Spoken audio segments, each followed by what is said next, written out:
నారాయణఖేడ్ పట్టణంలోని రాజీవ్ చౌరస్తా వద్ద కాంగ్రెస్ ప్రభుత్వం ఎన్నికలప్పుడు వారి మేనిఫెస్టోలు పెట్టినట్టుగా దళిత గిరిజనులకు అంబేద్కర్ అభయహస్తం పథకం ద్వారా ఇస్తామన్న 12 లక్షల రూపాయలు వెంటనే అమలు చేయాలని నారాయణఖేడ్ మాజీ శాసనసభ్యులు భూపారెడ్డి డిమాండ్ చేశారు. ఈ సందర్భంగా మాజీ ఎమ్మెల్యే మాట్లాడుతూ కాంగ్రెస్ ప్రభుత్వం దళితులను మరియు గిరిజనులను మోసం చేసిందని, గత టీఆర్ఎస్ ప్రభుత్వంలో తాను ఎమ్మెల్యేగా ఉన్నప్పుడు దళితులకు 3 లక్షల చొప్పున వారి అకౌంట్లో జమ చేసిన డబ్బులను ఈ కాంగ్రెస్ ప్రభుత్వం వెనక్కి తీసుకోవడం తగదని, వాటిని మరియు వాటితో పాటు మిగిలిన దళిత బంధు డబ్బులని లబ్ధిదారులైన దళితులకు చెల్లించాలని కోరారు. ఈ కార్యక్రమంలో మాజీ జెడ్పీటీసీ లక్ష్మీబాయి, రవీందర్ నాయక్, మండల పార్టీ అధ్యక్షులు పరమేష్, విఠలరావు, మున్సిపల్ మాజీ chairman Najeeb, vice chairman Parashuram, మాజీ కౌన్సిలర్ అభిషేక్ షట్కార్ తదితరులు పాల్గొన్నారు.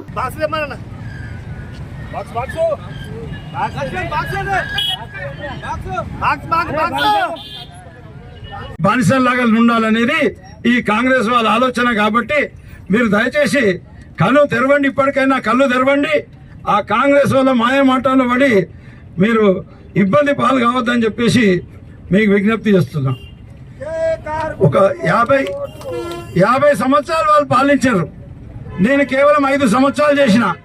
ఈ 5 సంవత్సరాల కాలంలో ఇంతకుముందు పెద్దలు చెప్పినట్టు నారాయణఖేడ్ పట్టణంలో అంబేద్కర్ భవనం కట్టించిన, ఈ గిరిజనుల కొరకని బంజారా భవనం కట్టించిన. ఏ ఊర్లో మన వాళ్ళు అడిగితే ఎస్టీ సోదరులు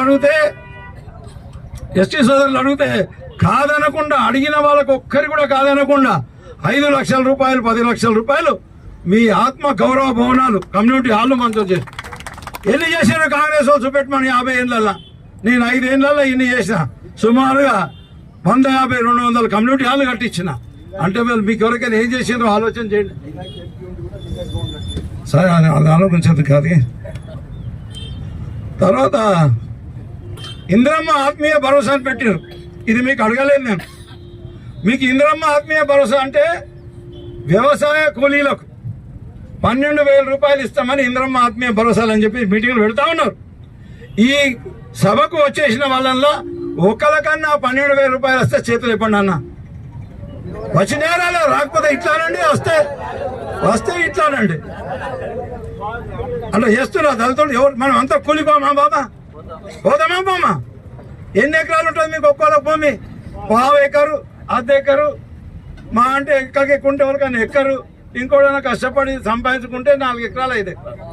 మరి మీరు 1/2 ఎకరు ఉన్న వాళ్ళు మీ పొలంలోనే పని చేసుకొని మీరు కోటీశ్వర్లు అవుతారా? మీరు ఉపాధి హామీ పథకం పోతలేరా? ఈడ దిక్కు లేక హైదరాబాద్ బతుకుతలేరా?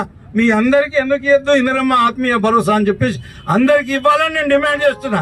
ప్రతి ఒక్క దళిత సోదరునికి సంవత్సరానికి 12,000 రూపాయలు వ్యవసాయ కూలీలుగా ఇందిరమ్మ ఆత్మీయ భరోసా కూడా దళితుల సోదరులకు ఇవ్వాలని చెప్పేసి నేను డిమాండ్ చేస్తున్నా. అదే మాదిరిగా అగ్రబాబు డబుల్ బెడ్రూమ్. మరిన్ని అప్డేట్స్ కోసం మా ఛానల్ని సబ్స్క్రైబ్ చేయండి.